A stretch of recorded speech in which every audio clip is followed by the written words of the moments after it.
Welcome to the Future of Payroll and Workforce Management Insights by HR.com, your go-to resource for insights into payroll and workforce management.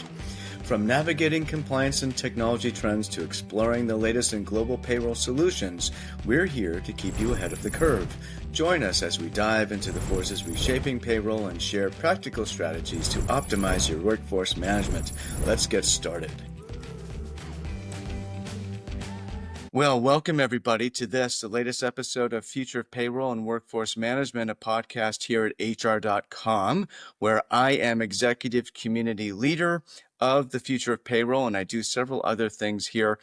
And my guest today is David Woodward. How are you, David? I'm really well, and it's great to be on this podcast with you. Oh, yes. I'm really looking forward to our conversation today, and thank you so much for joining us. Now, just to introduce you to our audience, you are Chief Product and Technology Officer over at Zellis, based in the UK.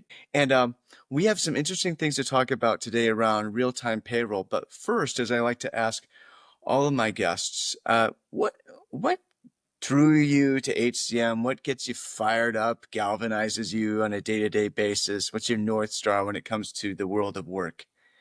How long have you got? I mean, that's a big question. I think the thing when I think about my career, and I think I'm probably technically now referred to as a veteran in the industry because I've been in it a little while. Certainly over 20 years in the HR and payroll segment of technology, and I had 10 years prior to that working on ERP systems. And when I look back through that, the one thing that consistently, it's really the product for me. It's always what can you do with the technology that's going to enable great outcomes, great experiences. I think the thing that's kept me so true to the HR and payroll side of the world, once I sort of fell into that, was this sort of unique challenges that come in this sector. You know, unlike almost any other side of software that you care to think about, you can really impact people's lives in a very, very positive way by delivering fantastic technology. So I'm a technologist at heart, I'm a product man at heart, but it's that connection that you have with employees, with managers, with practitioners working in HR and payroll in all size organizations. That just fires me up, and it has always done in my career, and it continues to do so. Oh, you're singing my song. I love technology in this space too. This is actually a great segue too into our topic today.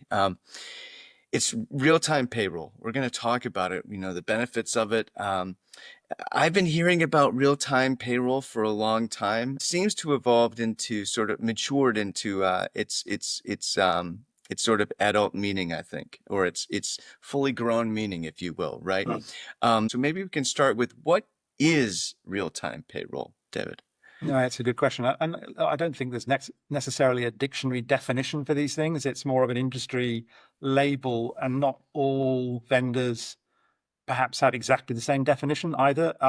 Certainly when I talk about real-time payroll, and when Zellis talks about real-time payroll from the point of view of what we've done here, it's about having a continuous, always-on calculation within the heart of the payroll. So payroll is one of these systems that have been around for many decades, and has always really historically been a batch-based type process. So there's been that button, at the end of the pay period where you hit the calc button, and the lights dim while the computer goes away and starts at the top of the employee list and works its way through recalculating all of the pay affecting changes. And that's sort of been how it's been for a very long time, and it's worked extremely well. Let's be really clear.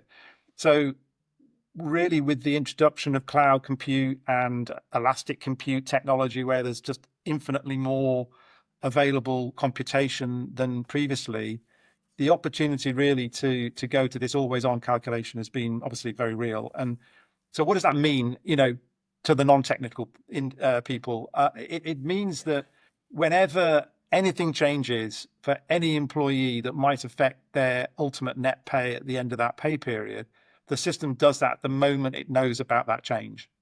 So it's only, obviously, one thing to point out there, it's only as good as the data that you give it. So if you still queue up all that data till right at the end of the pay period, frankly, you're not going to get that different an experience from running the more conventional batch-based type payroll systems that I was just talking about a moment ago. But if you do bring forward those changes earlier, and most obvious example of that would be variable time, time recording from employees that get paid on an hourly basis. If you bring that data through on a more frequent basis, then you are effectively throughout that pay period all the time seeing a reflection of what those earnings are after deductions in your payroll. And the so what is, there are many so whats actually from the payroll practitioner that's using the system.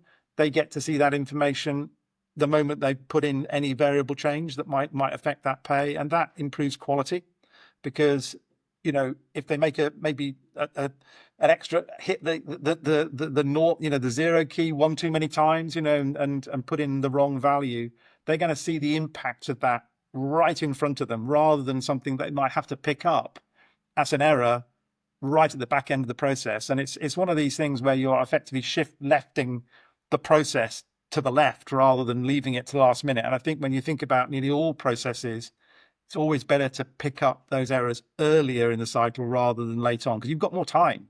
You've got more time to see those types of problems and do some corrective action. Whereas when you're right up against the deadline and you've got to get your payments out the door so that people get paid on time, sometimes those errors they slip through. And that's, for me, certainly from a quality perspective and from a payroll professional user, one of the biggest signal benefits of real-time payroll is that you get to see that at an earlier point in time. It gives back Yeah. time to the practitioner to be able to do a quality job. Let's talk a little bit about, so we have some sort of, readily apparent benefits here, and that obviously the fewer errors, or potentially none at all, or if you do, you're able to catch them right away in real time. You don't have to wait, and it can all be fixed ahead of the actual processing or the issuing of the disbursements of the payments to the workforce, right?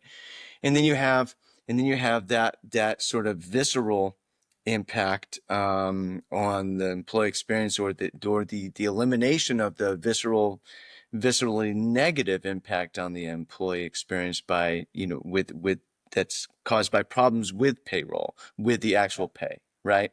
So we have all of that. That's readily apparent, but there's also some other benefits that go to the payroll leaders and also to the workforce at large. Can we talk a little bit about that?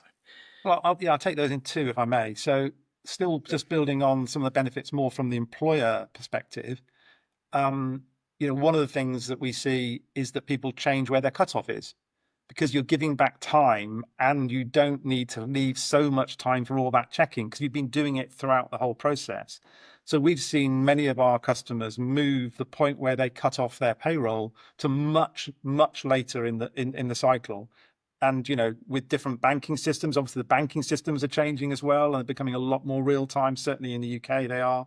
So the ability to push that date and give people more time, and effectively, if there are late breaking changes, you're less likely to make those carryover errors that otherwise you have to make, where you are in a cutoff period. And if you've got a late leaver, for example, you might end up overpaying that late leaver, and then then they've got the problem of, do you get the funds back? How do you recover those monies?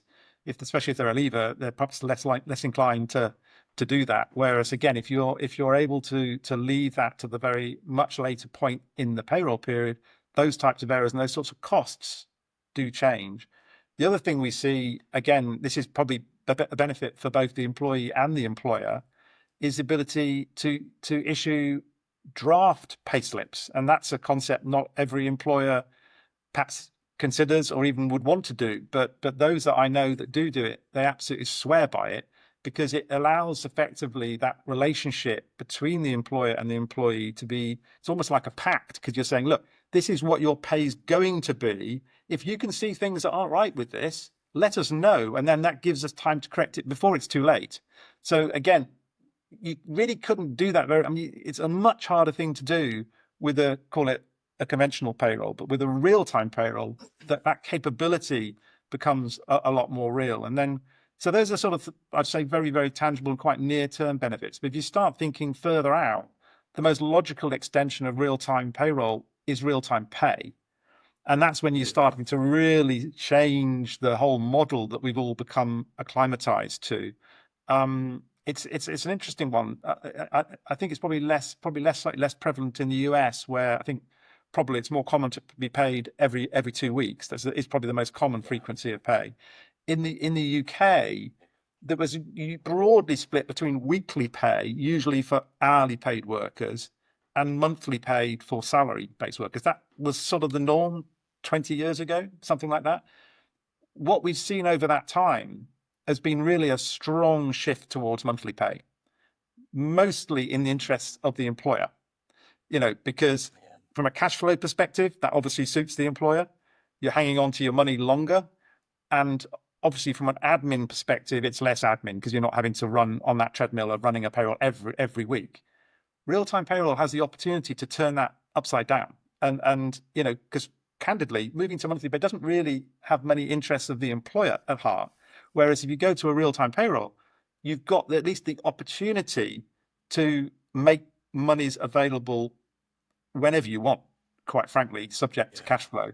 So you can see a world where if someone works that extra shift or does that extra time of overtime, why not draw down those monies? Because the system's calculated the net pay, it knows what you've earned, make it available. And that, I think, is the biggest change that real-time payroll can ultimately deliver, is that ability to have much more rapid access to your earnings.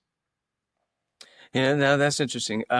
Several thoughts. So one, we have a green room here at the Future of Payroll and Workforce Management podcast, and we were talking during that, and we were talking about UK sayings versus US sayings, and you referred to levers. And Yes. and I just want to clarify for our audience, that means people who decide to quit. Correct. So, Yeah. Thank you. but anyway, they probably figured it out anyway. But that's Yeah. kind of a cool, like, little difference Yeah. in the way we talk. Um, the yeah, that continuous pay that you talked about, I've heard it described in many ways. I thought of it, it's almost like having an IV drip. Like, this is a metaphor. You have that Yeah. going into, imagine the body is the bank account. It's going continuously. There's up to the nanosecond or whatever of Yeah. what you've earned up to that very point in time. Theoretically, that's possible from a technological standpoint now, Right. right? And their compliance, their compliance related sort of, we'll call them impediments, but maybe there's a better word to that, and that's fine. I've heard it, also described as a utility. Many years ago, I heard that I was speaking with somebody, I forget who they were, but this idea that payroll could eventually become a utility. And at the time, full disclosure, I had no idea what they meant. But now today I do, because you come out, you wake up in the morning, maybe it's still dark out because it's, daylight savings time or whatever. And you say, oh, turn the light on. You flip the switch and the light comes right on. Right. And that's kind of like payroll. You just flip the switch and it just goes. And it's interesting, just as an aside, I like to say, nobody calls up the power company when the electricity works in the morning, says, hey, thanks for sending me my power this morning. But if it doesn't, then, they have quite a few calls on their hands. You talked about payroll, um, what I'd like to call payroll engagement, like Right. employee engagement with payroll. Uh, Forging a pact with of sorts with the employee by being able to show them, this is what the system is telling us your paycheck is going to be Yeah. in a few days. Can you, when we finally disperse payments, let us know if this is correct? We hear all the time about this, and I've had other guests on the podcast talking about payroll as having an impact on the employee experience from a positive standpoint, as opposed to just keeping it from the negative things happening, right? And I mean, that there to are two me is things. a Sorry to interrupt you real there, leap. but there are two things that I've been really excited about that we've been doing in recent times to really specifically home in on that. One is really around financial comprehension, understanding your payslip. And again, this varies, I know, in country by country. I had a period of time working at ADP where I had responsibility for over 22 different country payrolls. And, it's amazing just the diversity and how different countries operate. But, I think one universal truth is that pretty much whichever country you go to around the world, every way that payroll and pay slips get represented are usually pretty incomprehensible, quite frankly. They're not designed really for the employee in mind. They are technical documents, and getting a better comprehension around that. So this is where actually AI, and sorry, we had to mention AI at some point in this conversation, but that's where AI Absolutely. really can play a very significant role. So something that we've done here at Zellis is introduce what we call an intelligent payslip, which decomposes the complexity, if you like, of a payslip, a traditional payslip, and does it in a way that explains what's happening and why is your pay the way it is, and crucially, why is it changed. When you actually ask people, particularly salaried workers, a lot of salaried workers don't even look at their payslip because they just go, oh, well, it's the same as last month. What's the to see here? Well, if it has changed for some reason, then I think nearly everyone would say they want to know why. And actually explaining why your pay has changed. Maybe you've increased the pension contribution, or maybe you've moved into a different tax bracket, or whatever it may be. Whatever that reason is, explaining it in a way that a mere mortal would understand, that doesn't necessarily live for payroll every day of the week. That's not something that many systems are very good at, quite honestly. So there's real opportunity to engage in that way. And then just bringing it back to the real-time payroll for a moment, where you really close the loop, particularly with things like workforce management, where you integrate these systems together, then you've got the ability to start really understanding not only people's pay, but nowadays with things like open banking, where you can begin to start seeing what people's bank activities are in terms of the money they've got in their bank and what they've spent, what bills are coming up. There's so much more integration of systems now than ever before. So the sorts of things that we're looking at and thinking about for the future is, well, if you join the dots, you can begin to see, well, you can see what someone's pay is, you can see what someone's banking obligations are in terms of the outgoings in their weekly bills. And you can then start, if you are connecting workforce management into that equation, start saying, hey, look, would you be interested in taking another shift? There's a shift opportunity here that you can take on, which will earn you this much more money, which will then help you bridge those financial obligations. So it really is a digital age where that type of capability starts becoming very meaningful. And back to, what keeps me excited and passionate, it's these sorts of things that really are quite transformative and can make a huge difference to people's livelihoods. I'm so glad you brought up those examples. And I wish I had this for my cellular phone bill.